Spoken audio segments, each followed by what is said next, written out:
guddiga doorashooyinka qaranka waxa uu si bareeraha uga been sheegayaa oo ugu xadgudbayaa sharafka musharax ku jira tartanka ay garsoorka ka yihiin doorashada 2021.so waa website-ka rasmiga ah ee guddiga doorashooyinka qaranka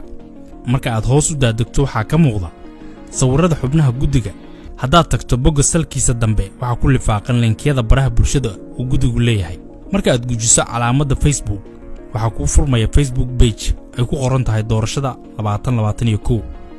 waxa ku daabacan qoraallo ugu horeeyo mid ciwaan looga dhigay u gurguurasho xatooyo xoolo dadweyne waxa lagu weerarayaa madaxweyne hore Xasan Sheekh Maxamuud oo hadda ka mid ah musharaxiinta doorashada 2021 ee guddigan doonayo inay garsoore ka noqdaan haddaan dib ugu noqono website-ka ma ahan mid shaki geli kara waxa uu sitaa domainka Soomaaliya ee SO waxa ku jira isla website-kan warqadii uu ra'iisul wasaare Roble ku magacaabay guddigan